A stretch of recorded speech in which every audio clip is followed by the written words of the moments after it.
As kids, everyone believed families were safe havens. But growing up, I realized that might not be the case for everyone, especially not for me. Our small suburban house was always filled with laughter and chatter, but not always the good kind.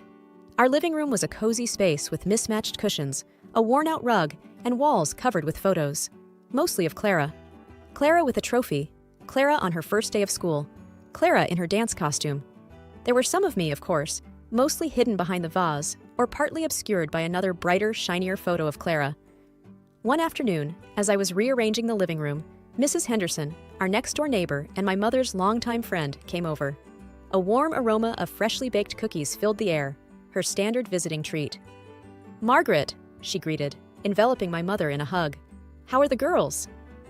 Before my mother could reply, I stepped forward, offering a tray of lemonade. "Hello, Mrs. Henderson?" She looked up, a little surprised, as if noticing me for the first time. "Oh, Evelyn, my, you've grown!" "Just a little," I responded, attempting a smile. My mother chimed in. "Wait till you see Clara. She's become quite the young lady." On cue, Clara danced into the room, her blonde hair bouncing with every step. "Auntie Jen." She wrapped Mrs. Henderson in a tight hug. Mrs. Henderson chuckled, holding Clara at arm's length. "Look at you! Margaret wasn't kidding. You're blossoming so beautifully." Clara beamed, twirling for effect. The conversation flowed easily after that, Clara narrating her recent school achievements and dance recitals. At some point, I tried to join the conversation, mentioning a recent school project. My mother brushed it off. "That's nice, dear," and immediately redirected the topic back to Clara's accomplishments. I could feel a familiar sinking feeling in my chest, the need to be seen, to be recognized. As the afternoon sun streamed into the room, casting shadows, I overheard my mother's soft voice. Evelyn was just a test case for Clara. Mrs. Henderson frowned. "Margaret, that's a harsh thing to say. They're both your daughters." Clara looked between the two adults, confusion clouding her bright eyes. "I just mean," my mother tried to explain, "that with Clara, everything was easier. She was planned." I felt a lump forming in my throat, the weight of being the unplanned child pressing down on me. Mrs. Henderson, sensing the tension, tried to lighten the mood. "Both your girls are special, Margaret. Don't forget that." Clara piped up, her innocence shining through. "Mommy, does this mean you love me more than Evie?" My mother hesitated, then replied with a gentle squeeze on Clara's hand.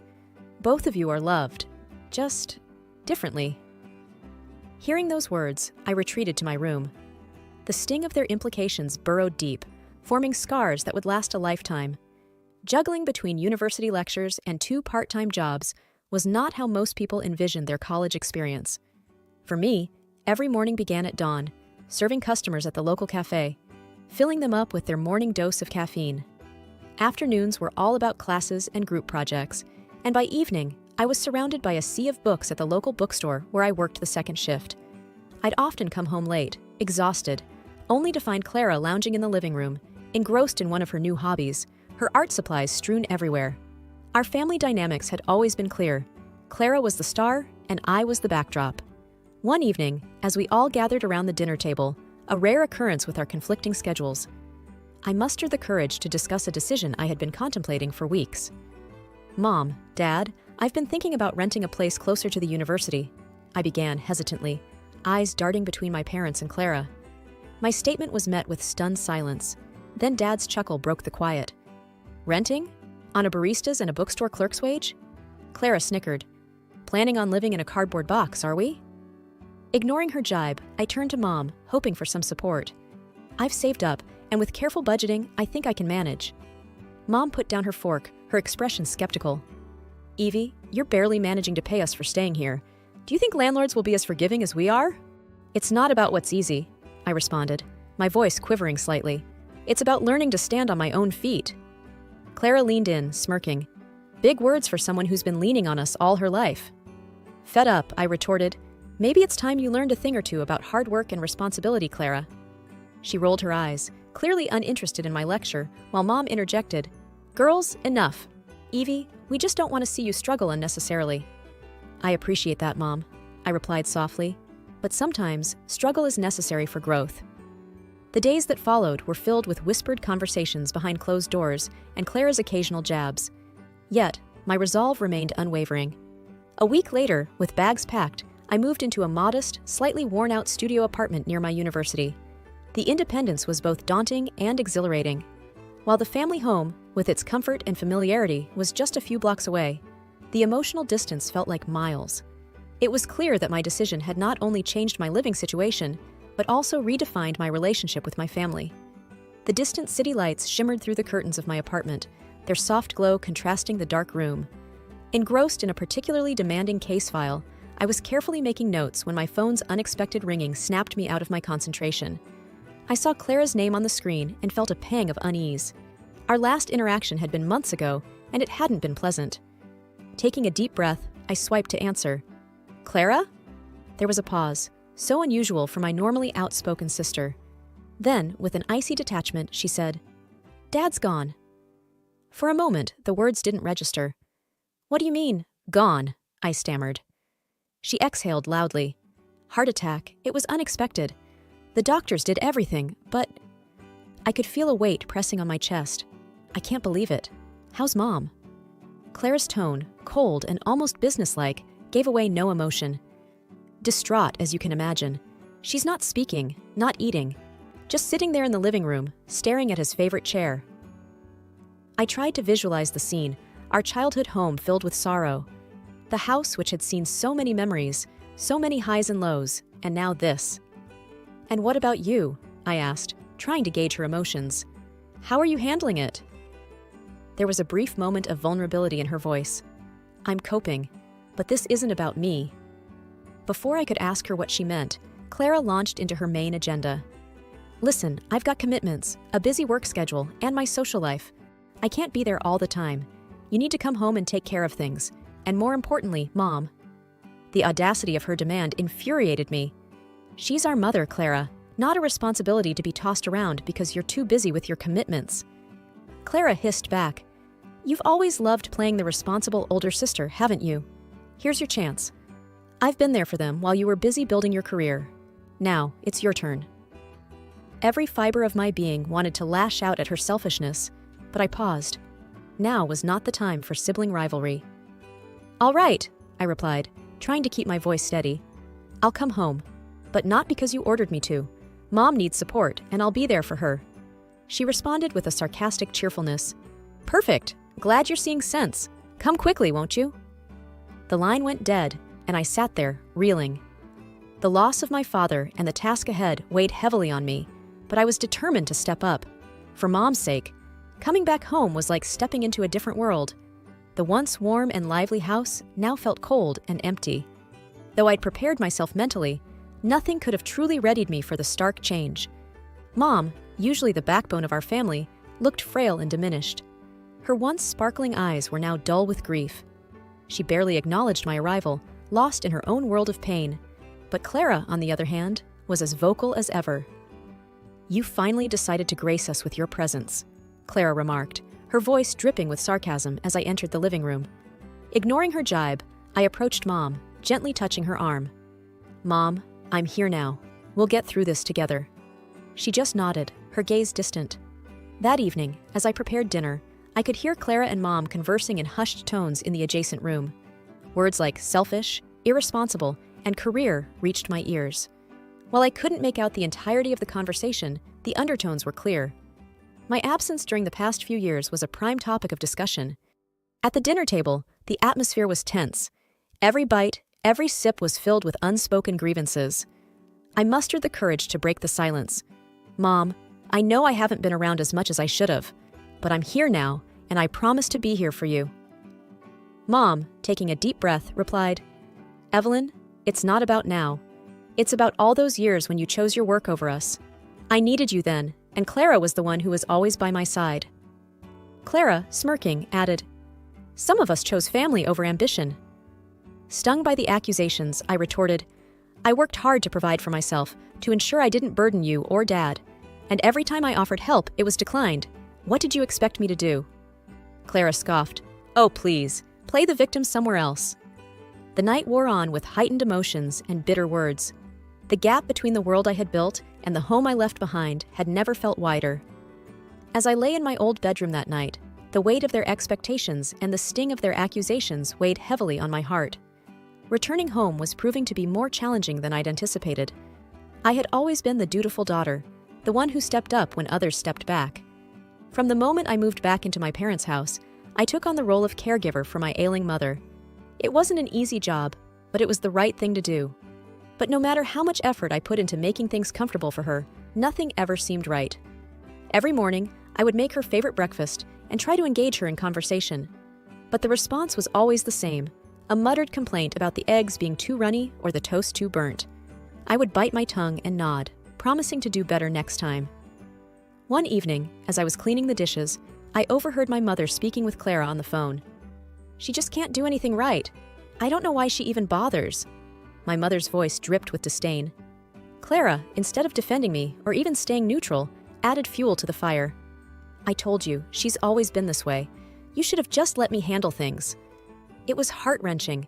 Here I was, trying my absolute best, sacrificing my personal space, time, and mental well-being, only to be talked about like I was some kind of inconvenience. The whispers and gossiping became a regular occurrence, and every day it wore me down a little more. One particularly grueling day at work, my phone buzzed with an incoming call. Clara's name flashed on the screen. Taking a deep breath, I answered, expecting another laundry list of things I had supposedly done wrong. In a tone colder than I'd ever heard, she snapped, "You need to leave. Mom can't stand you being there. You're making everything worse." My heart raced, and for a moment, I felt like the wind had been knocked out of me. But then, a spark of anger and defiance ignited within. I was tired of always being the problem, the scapegoat. I responded, my voice firm. "Fine, I'll leave. But I'm taking my things with me."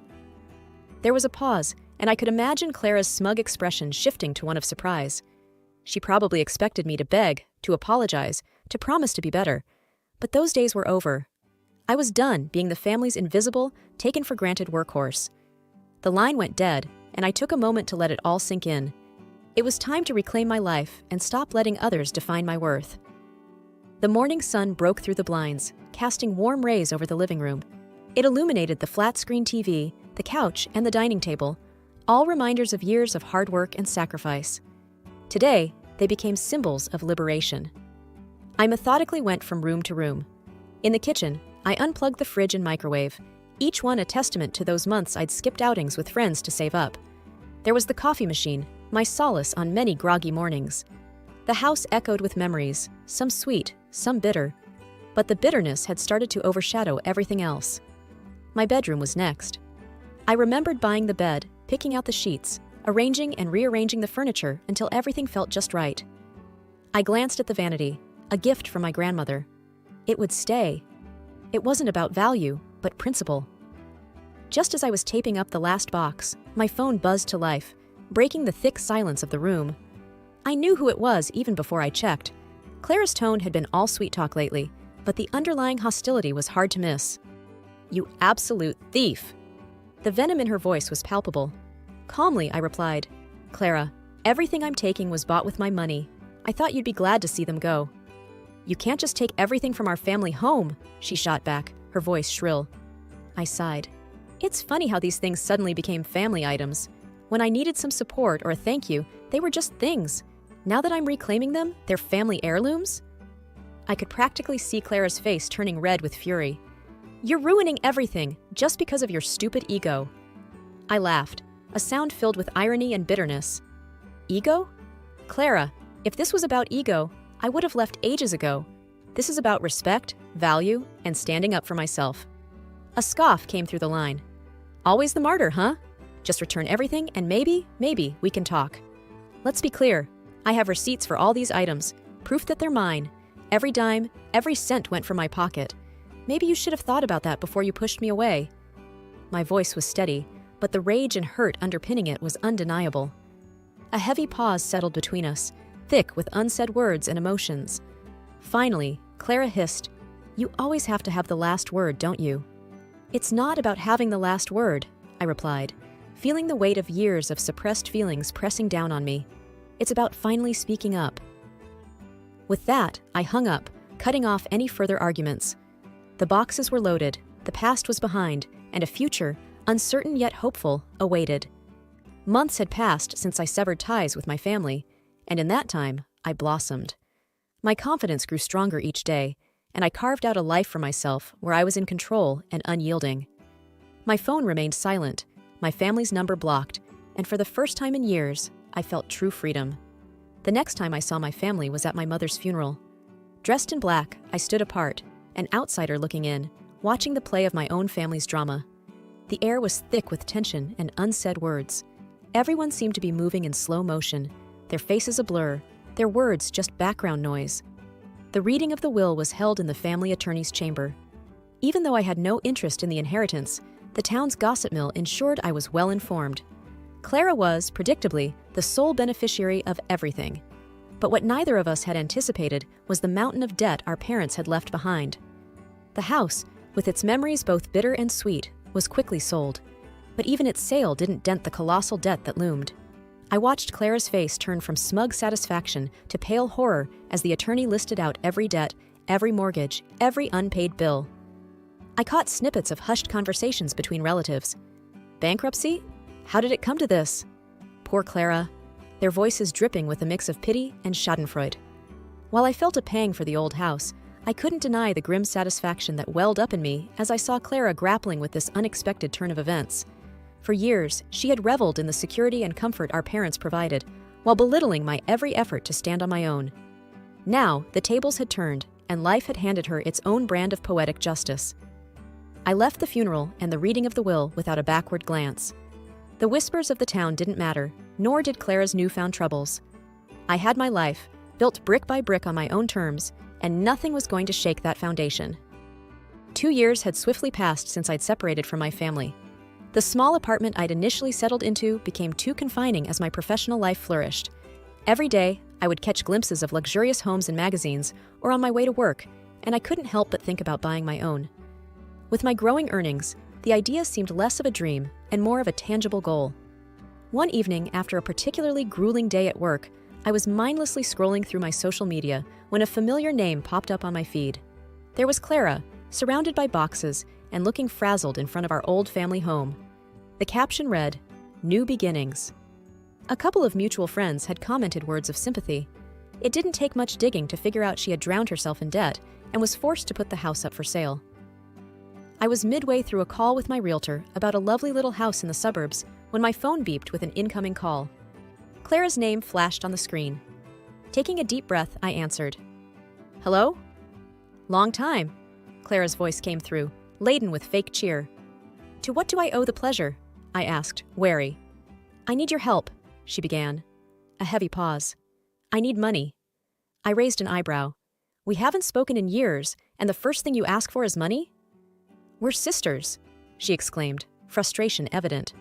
"That didn't seem to matter when you kicked me out," I remarked coldly. "I wouldn't be asking if I had another option," she snapped.